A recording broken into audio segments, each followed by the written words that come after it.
Bem, olá, sejam todos muito bem-vindos em mais esse momento, onde nós vamos falar de segurança no ambiente hospitalar e no cuidado de pacientes em estados graves ou potencialmente graves, tá? O tema de hoje é um tema que possivelmente você já ouviu falar, talvez em algum nível você já até conheça o assunto, tá? Mas que é de grande relevância para todos aqueles que vivem no ambiente hospitalar, em especial durante a investigação complementar de um paciente. São os exames com contraste. Na verdade, você já ouviu falar no termo nefropatia induzida por contraste? Esse termo é um dos eventos adversos que não são tão incomuns em pacientes em estados potencialmente graves, mas são um evento que, de certa forma, traz uma certa preocupação à equipe assistencial ao indicar a realização de exames que levam contraste no paciente. Esses exames geralmente são exames de tomografia ou ressonância, ou até mesmo exames que envolvem imagens mesmo, como cateterismo, dentro da tomografia, as subdivisões dela, que são as tomografias contrastadas dos diversos segmentos do corpo ou estudos específicos de vasos. O fato é que, ao levar em contraste, esses exames expõem o paciente à ocorrência de nefropatia induzida por contraste, tá? Bem, a nefropatia induzida por contraste nada mais é do que o próprio nome está dizendo, é uma lesão renal, podemos dizer assim, tá? Induzida pelo contraste.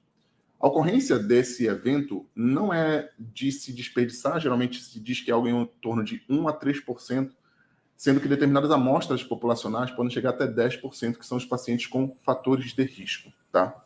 Hoje, já é bem documentado também medidas que podem ser feitas de maneira preventiva para evitar que isso aconteça, tá? Mas antes de continuar aqui, eu queria saber de você. Você já ouviu falar esse termo? Sabia do que se tratava? Conta para mim aqui embaixo, na descrição desse vídeo, que nós estamos agora. Bem, indo ao tópico específico da nefropatia induzida por contraste, é importante lembrar que o uso de contrastes ele foi um dos grandes avanços da ciência médica. Em especial, porque com ele nós conseguimos documentar melhor determinadas lesões ou dúvidas que, eventualmente, determinadas imagens podem transparecer no exame. Então, auxilia muito a equipe no exame complementar ou na investigação diagnóstica, como também no tratamento. Afinal de contas, as angioplastias cardíacas ou angioplastias de determinados vasos são feitas através de contrastes. Então, até para se colocar um stent, por exemplo, em determinado segmento do corpo, é importante eu, de fato, fazer uma avaliação adequada da imagem e ver, claro, se ele ficou bem posicionado. Mas tudo isso não é inerente à ocorrência de risco, tá?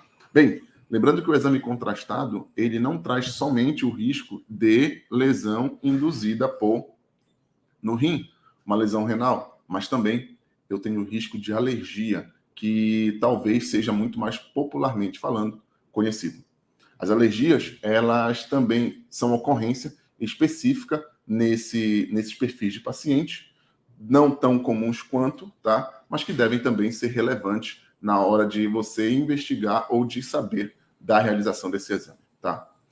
Fato não é para você ter medo da realização desse exame, muito pelo contrário, mas saber que são exames que eu tenho riscos e riscos que precisam ser avaliados e dentro dessa avaliação eu possa fazer e ver de maneira oportuna qual é a real indicação e o sentido de fazer esse exame. Hoje mesmo, só por curiosidade, eu contraindiquei a realização de um desses exames em uma paciente que estava na UTI, avaliando junto com a família, que ainda era de profissional de saúde, não uma fisioterapeuta, eu pude conversar com ela, expor os riscos, claro, e claro, deixei minha opinião, falando que eu não achava prudente fazermos o exame nesse momento e deixarmos para um segundo momento, tá bom?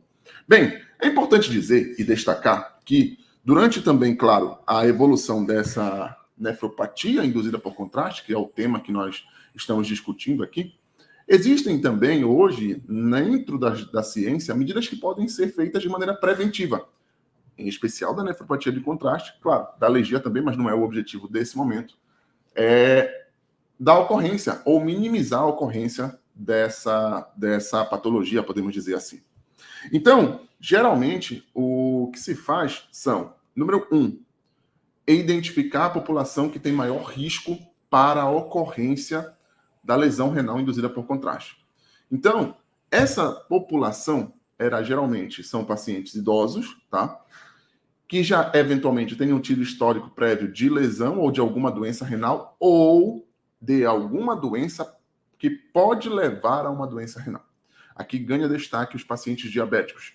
É sabido que o diabetes induz também no lesão renal. Então, eu sabendo dessa informação, eu posso sim prever a possível ocorrência de nefropatia induzida por contraste nessa população. Segundo ponto, específico para isto, é que algumas medicações também auxiliam ou potencializam a lesão induzida por contraste renal. E essas medicações geralmente também são medicações que se utilizam para pressão alta ou para doenças cardíacas. Exemplo claro são os diuréticos, em especial os diuréticos de alça, a popularmente chamada Lasix ou a furosemida. Eu dou destaque neste ponto, por quê? Porque pacientes que usam Lasix vão ser expostos a um exame induzido por contraste deve ser ponderado sempre com a equipe assistencial a possível suspensão da medicação. E aqui entra um tópico importante que nós já discutimos aqui, reconciliação medicamentosa. Se você não viu essa aula, podemos dizer assim, esse momento que nós discutimos isso, clica aqui no link em algum momento desse vídeo aqui para que você possa ir para essa aula e ver onde é que significa a reconciliação medicamentosa. Então aqui está um momento oportuno para que se faça a reconciliação medicamentosa nesses pacientes, tá? Então, essa reconciliação medicamentosa eu posso suspender as medicações potencialmente que podem potencializar o efeito do contraste. Como eu disse agora há pouco, os diuréticos são um exemplo. Outro exemplo que nós temos são os antibióticos. Determinados antibióticos também são nefrotóxicos.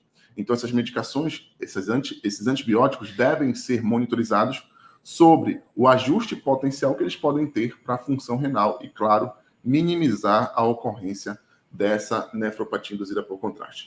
As medidas preventivas são muito questionáveis, mas uma bem documentada na literatura é a hidratação.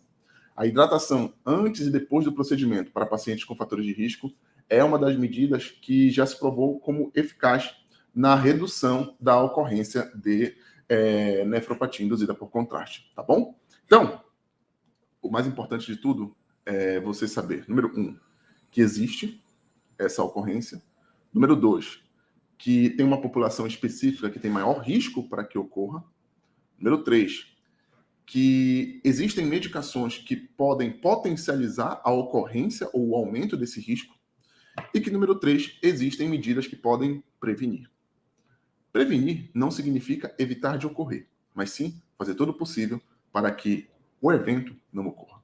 Então, medidas preventivas podem ser feitas, mas principalmente monitorizar o paciente que faz exames contrastados é estratégico durante a realização desses procedimentos, em especial para a população de risco. Chama atenção que a nefropatia induzida por contraste, ela ocorre entre 48 e 72 horas após a realização do exame. É quando o paciente vai ter as alterações iniciais da função renal que são expressas na creatinina e na ureia, tá? Espero ter ajudado você. Se você ficou com alguma dúvida, coloca aqui na descrição desse vídeo, coloque sua pergunta, mande para nós, que nós teremos o prazer em responder para você. Um grande abraço. Tchau, tchau.